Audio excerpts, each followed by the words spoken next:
ये कहानी टुनटुनी नाम की चिड़िया की है जो ढोलकपुर गांव में रहती थी। टुनटुनी चिड़िया बहुत गरीब थी। वो बहुत मेहनत करती थी, फिर भी अपने लिए 2 वक्त के भोजन का इंतजाम नहीं कर पाती थी। एक बार अपनी गरीबी से तंग आकर टुनटुनी चिड़िया सोचती है, अब मैं इस गरीबी से तंग आ गई हूँ। अब तो भगवान ही मेरी मदद करेंगे, नहीं तो आज मैं इस मंदिर में ही अपना सर पटक पटक कर जान दे दूंगी। ऐसा सोचकर टुनटुनी चिड़िया मंदिर में जाकर भगवान की मूर्ति के सामने अपना सर पटकने लगती है। टुनटुनी को ऐसा करता देख अचानक एक साधु वहाँ आ जाते हैं।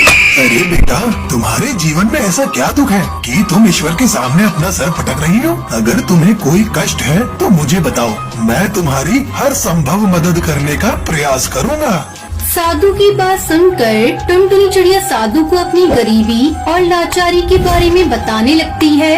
मैं बहुत गरीब हूँ महाराज, बचपन से ही मैं अनाथ हूँ, किंतु मैंने कभी भी हार नहीं मानी।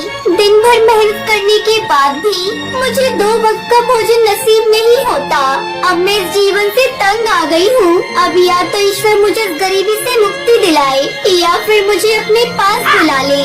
टुनटुनी की बात सुनकर साधु महाराज को बहुत दुख होता है और वो उसे समझाने लगते हैं। देखो टुनटुनी, दुख तो हर जीव के जीवन में होता है, लेकिन हमें उससे घबराकर कभी भी हार नहीं माननी चाहिए।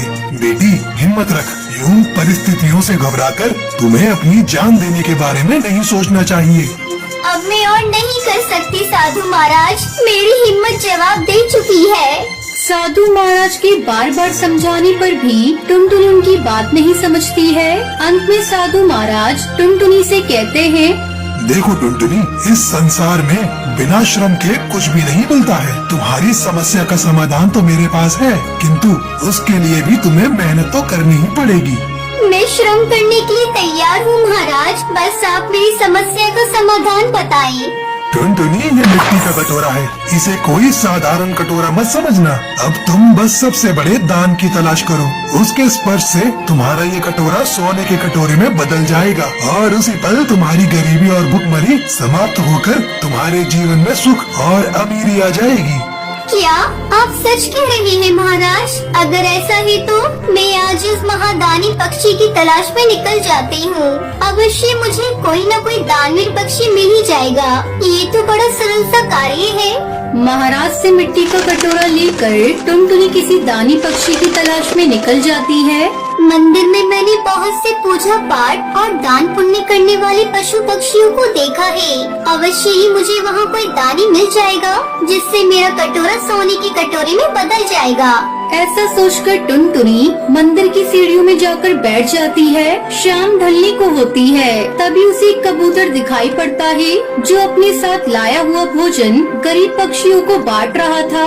अरे वाह, भोजन कराना तो बहुत ही पुण्य का कार्य है। जरूर इस कबूतर के स्पर्श से मेरा ये मिट्टी का कटोरा सोने का हो जाएगा और उसके बाद मेरे जीवन की सारी तकलीफें खत्म हो जाएंगी। ऐसा सोचकर टुनटुनी चिड़िया खुशी खुशी कबूतर के पास पहुंच जाती है और कटोरे में थोड़ा भोजन ले लेती है, लेकिन कबूतर के स्पर्श से भी उसका कटोरा सोने का नहीं होता है।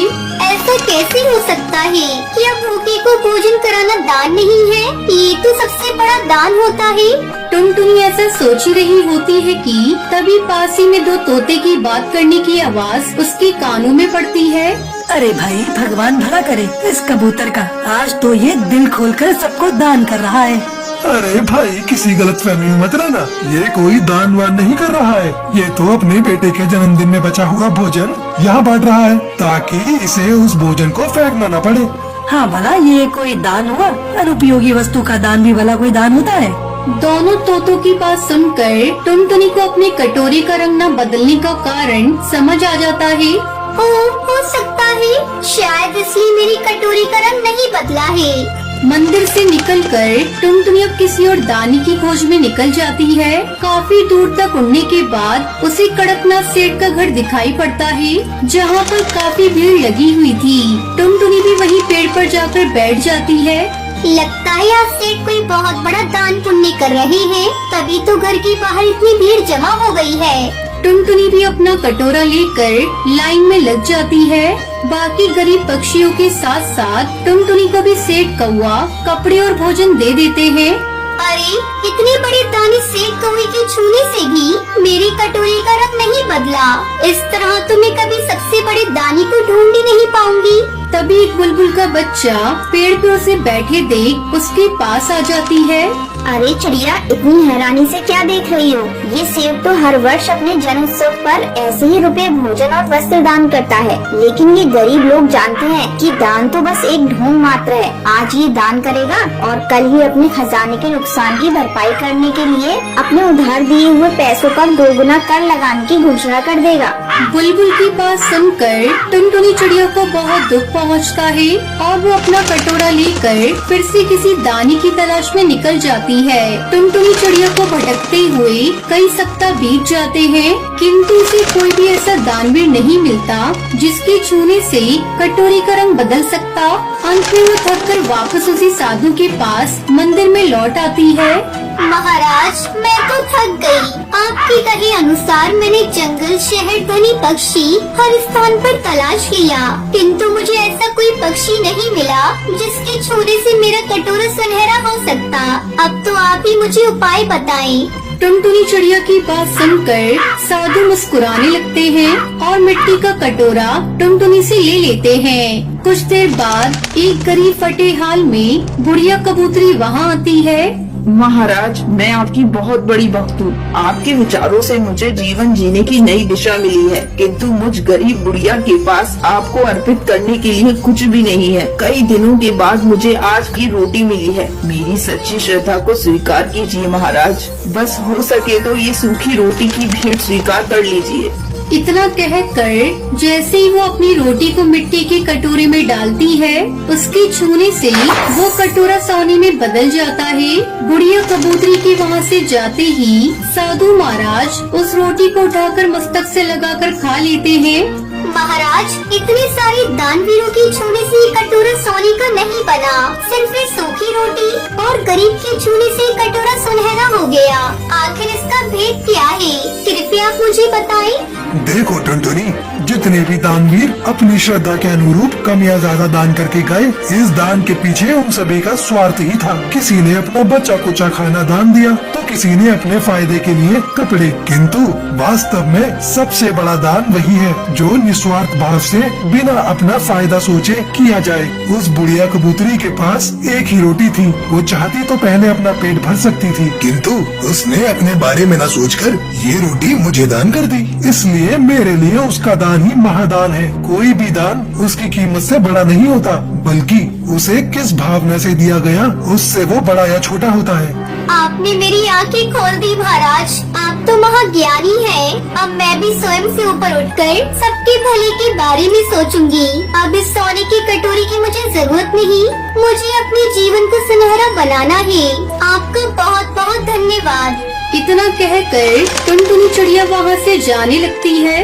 रुको टुनटुनी, मैंने तुम्हें वचन दिया था कि अपने वचन अनुसार अब ये सोने का कटोरा तुम्हारा है। मेरा आशीर्वाद है, भूख और गरीबी अब कभी तुम्हारे मार्ग में बाधक नहीं बनेगी। जाओ, तुम्हारा कल्याण हो। महाराज से आशीर्वाद प्राप्त करके टुनटुनी खुशी खुशी अपने घर लौट जाती है। एक बार की बात है, एक जंगल में टिंकू नाम का एक बहुत गरीब किसान चिड़ा रहता था। एक दिन टिंकू अनाज लेने के लिए बाजार गया तो उसको उसका एक पुराना दोस्त हरी तोता मिला। अरे टिंकू भाई, यहाँ देखो, यहाँ इस तरफ। अरे भाई हरी, कैसे हो? कहाँ हो? बहुत दिन बाद मिले। बेटे की शादी के लिए रिश्ता पक्का करने गया था। बहुत अच्छा रिश्ता मिला है। अच्छा, रीना तोती इतनी बड़ी हो गई, शादी लायक हो गई। हाँ, अब तो रीना 16 की हो गई है। शादी का समय आ ही गया है। इतना अच्छा रिश्ता मिला था तो शहर जाकर बात पक्की करके आया हूँ। भाई हरी, क्या बात कर रहे हो? रीना तो अभी नाबालिग है, तुम उसकी शादी इतनी जल्दी क्यों करवा रहे हो? कोई बात नहीं, 2 साल में बालिग हो जाएगी। अरे रिश्ता पक्का करके आया हूँ और 2 साल बाद रीना को उनके घर भेज दूंगा। इतना अच्छा मौका कोई नहीं छोड़ता। अरे भला तू बता, तेरी बेटी टुनटुनी चिड़िया कैसी है? वो भी तो बड़ी हो गई होगी। कितनी उम्र हो गई उसकी? टुनटुनी तो 18 बरस की हो गई है। अच्छा, चिड़िया बालिग हो गई है। तो शादी का क्या सोचा तूने? शादी ना बाबा, टुनटुनी पढ़ने में बहुत होशियार है। उसकी इच्छा है कि वो डॉक्टरी की पढ़ाई करे, इसलिए मैं उसकी शादी अभी नहीं कर रहा। मेरी माने तो तुझे ऐसा नहीं करना चाहिए। तू सर से लेकर पैर तक कर्जे में डूबा है। डॉक्टर की पढ़ाई का खर्चा कैसे उठाएगा? अरे टुनटुनी को इतना पढ़ाने लिखाने का कोई फायदा नहीं होगा। अगर कुछ बन भी गई तो तुझे क्या मिलेगा? ठेंगा। टिंकू को हरी की बात का बहुत बुरा लगता है, लेकिन वो उससे कुछ नहीं बोलता। दोनों दोस्त एक दूसरे का हालचाल पूछकर अपने अपने घर निकल जाते हैं। वहीं शाम को टुनटुनी दुकान जाने के लिए निकलती है तो रास्ते में उसको उसकी सहेली पिंकी दिखती है। अरे पिंकी, कैसी हो? बिल्कुल ठीक हूँ, तुम बताओ कैसी हो? मैं भी बहुत अच्छी हूँ। क्या बात है, आजकल सिलाई कढ़ाई छोड़ दी? बबली आंटी पूछ रही थी। दरअसल मैं मेडिकल की पढ़ाई कर रही हूँ। 1 महीने बाद मेरा एग्जाम है तो उसकी तैयारी में लगी हुई हूँ, इसलिए अभी सिलाई और कढ़ाई नहीं कर पाऊंगी। चलो मैं चलती हूँ, फिर टाइम हो रहा है। टुनटुनी दिन रात मन लगाकर पढ़ती है और एग्जाम की तैयारी करती है। कुछ दिनों बाद कुछ लोग टुनटुनी के घर आते हैं और बाहर से चिल्लाने लगते हैं। टिंकू, ओ टिंकू, बाहर निकल। ये मैं क्या सुन रहा हूँ? बेटी बड़ी हो गई और तू अभी तक उसकी शादी नहीं कर रहा? टिंकू बाहर आता है और बोलता है, शांत हो जाओ भाई, शांत हो जाओ। मेरी बेटी को मैं पढ़ाऊं या शादी करवाऊं, तुम सबको क्या आफत आन पड़ी? मेरा बेटा 10वीं पास है और अगले साल 20 का हो जाएगा। तू कहे तो टुनटुनी की शादी उससे करवा देते हैं। अरे भाई, तुम लोग मेरी बेटी की शादी के पीछे क्यों पड़े हो? मुझे उसको डॉक्टर बनाना है, वो अभी शादी नहीं करेगी। राम राम राम, क्या बात कर रहा है? लड़की को पढ़ा रहा है? ना तेरे पास पैसे, ना रहने को ठीक सा घर और इतना बड़ा मेडिकल का खर्चा। तेरे को पता भी है तू क्या सपने देख रहा है? परिंदे को उतने ही पैर फैलाने चाहिए जितनी उसकी चादर हो। देखो भाइयों, मुझे सब चीजों का पता है। मैंने बैंक से लोन ले रखा है। मेरी बेटी जब डॉक्टर बन जाएगी तो सारा लोन चुका देगी। तुम सब देखना, वो एक बहुत बड़ा मुकाम हासिल करेगी और तुम सबकी बोलती बंद कर देगी। दिन में सपने देख रहा है तो सपने। ये भी 1 महीने बाद तेरी बेटी का रिजल्ट आता है और अगर वो पास नहीं हुई तो तेरी शक्ल देखने लायक होगी। तब तक तो मेरा बेटा भी नहीं बचेगा शादी के लिए। इतना बोलकर सभी वहाँ से चले जाते हैं। घर के अंदर से टुनटुनी सबकी बातें सुन रही होती है। टुनटुनी को बहुत दुख होता है, उसके पिता के साथ लोग इस तरह का बर्ताव कर रहे हैं। टुनटुनी दिन रात मेहनत करती है और एग्जाम के लिए खूब पढ़ती है। एग्जाम देने के बाद उस दिन टुनटुनी का रिजल्ट आने वाला होता है। टिंकू भागता हुआ अपने घर आता है और चिल्लाता है, टुनटुनी, अरे टुनटुनी, अरे बेटी टुनटुनी, किधर हो? क्या हुआ पिताजी? तेरा नाम आ गया बेटी, देख लिस्ट में तेरा नाम आ गया। यही नहीं, तुझे 25 लाख की स्कॉलरशिप मिली है, पूरे 25 लाख की। अरे अरे, मैं तो फूला नहीं समा रहा। इस पूरे जंगल में इतने पैसे कभी किसी ने देखे नहीं होंगे जितने की तुझे स्कॉलरशिप मिली है।